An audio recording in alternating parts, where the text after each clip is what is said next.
Good morning, good morning. Early morning walking tayo ngayon, guys. Kasi nagahan namin ng paglalakad kasi medyo mainit-init.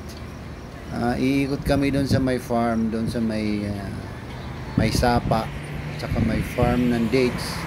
Doon kami iikot. Ayun ko mga ilang oras yun na iikotin namin. Hindi natin na alam kung ilang oras. Samahan nyo kami, guys. Tara na. Okay.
Baliktad yung tubig. Bakit pa kita doon? Punta ba doon? Pumunta rito.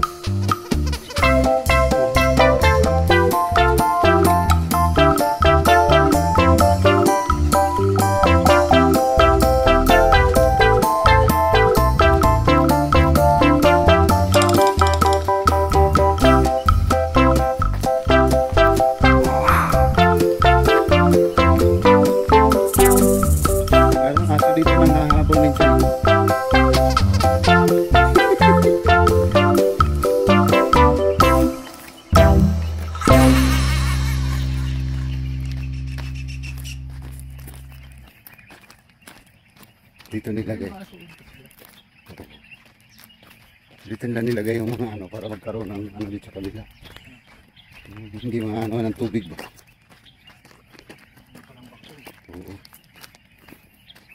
Yung parang bak. Malalim ito. Bagay. Tsaka hindi naman po yung problema itong panambak. Hahanapin mo lang yung gumagawa ng building. Diba? Oo.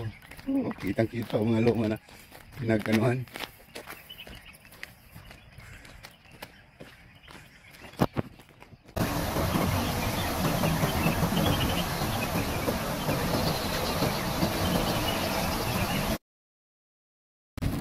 Pauwi na, guys. Wala na. Laylay na yung laylay na yung baga ng kasama ko ay bagsak na yung niya, balikat niya. Napagod na sa kakalakad. Umiikot kami doon, mahaba-haba rin yun, mga siguro 2 oras doon sa may sapa, sa may farm, layo pa. Sa susunod na video makikita nyo yung pinuntahan namin. Ngayon itong una lang muna, tsaka yung huli, yung paglakad namin kaninang madaling araw Tsaka ngayon pabalik na medyo ano na oh, yan, mainit-init na rin yung araw, maaga pa. Yan, 6 pa lang yun, 6 mahigit, wala pang 7 yan. Bagsak na yung ano niya, balikat. Oh. Yan yung kasama ko maglakad, kasama ko sa bahay. Wala na rin, nangangawit na rin yung kamay ko sa kakahawak ng cellphone, kuha ng scene wala kasi tayong ano, wala yung tawag niya, anong tawag nila doon, yung para pang lagayan ng cellphone. Talagang hawak kamay lang talaga. Nandun kami sa may ilog. Yung ilog na yun mahaba yun, tapos may yung farm din na yun, maano din yun, malaki yung farm na yun. Hindi ko lang nakuha na yung kabuuan talaga kasi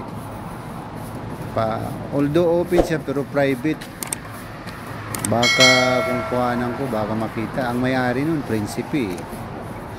Kaya delikado ano lang, snapshot lang ano. Hindi talaga nakatutok. Doon nga sa kabila mayroon, namumunga na yun. Doon sa kabila mayroon tayong kuha din na ano. Sa susunod na mga video may papakita ko yun. Sa ngayon ito na lang muna. At least mayroong naka-ready para sa susunod.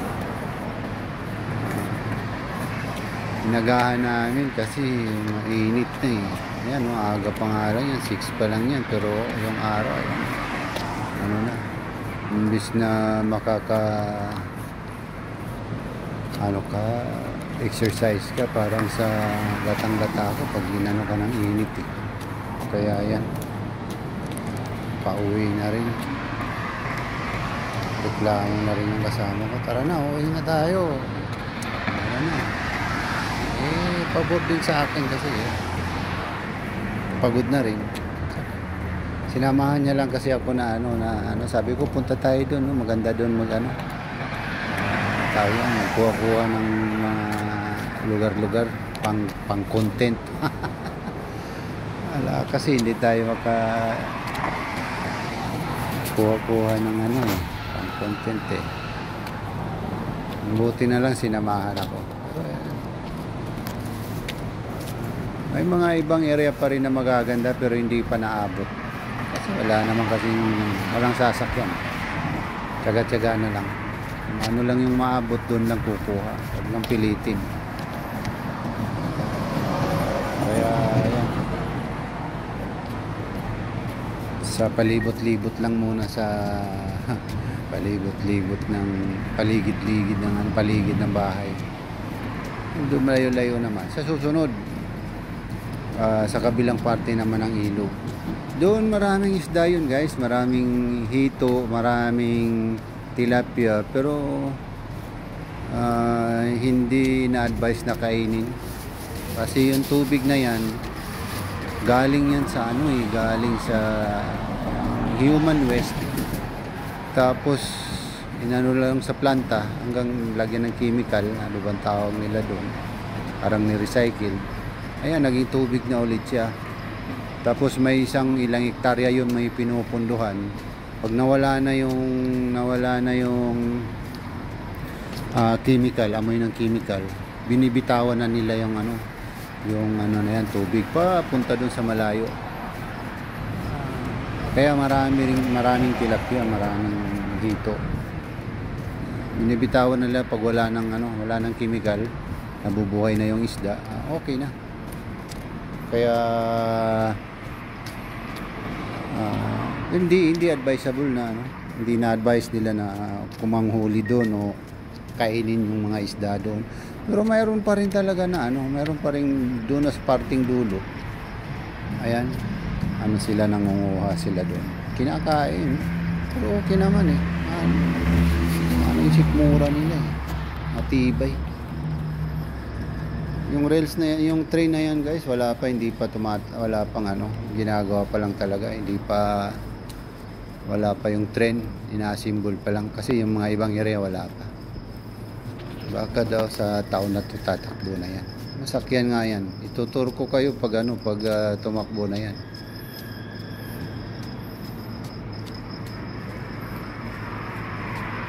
Malapit na kami sa bahay. Ilang minuto na lang. Pagdating sa kabilang kanto, bahay na yan. Yan yung bilya namin. Dito, yung mga kalsada nila ay naayos, lalagyan ng tinataniman ng mga punong kahoy. Ilang milyon yung yung tinanim nila para maging green city lang itong Riyadh. Bawat tinataniman talaga nila. Kasi disyerto nga eh. Ayan, bagsak na. Gutom na yung kasama ko eh. Reklamo na yan, kaya mabilis na yung lakad niya eh. Bilisan na. Maraming salamat po guys sa panonood ng video natin.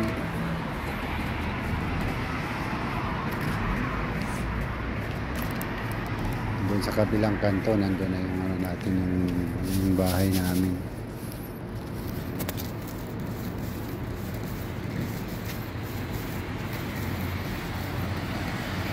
Hanggang sa muli guys, huwag kalimutan subscribe yung channel natin, pindot na rin yung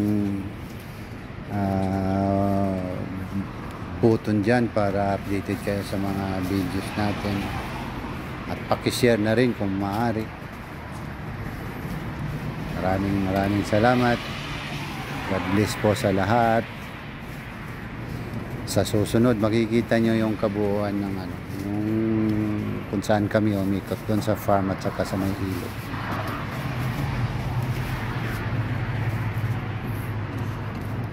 Yung una na part nilagyan ko ng music kasi may music din yun, kaya lang baka makopyright yung music, kaya tinakpan ko. Baka makopyright, mahirap na pa i-edit ka na naman. Mas maganda na yung one time na lang, wala nang paulit-ulit, matatanggalin mo na naman, upload ka na naman. Kaya yung yung pangalawang part may music, tinanggal ko yung guys. Salamat. God bless.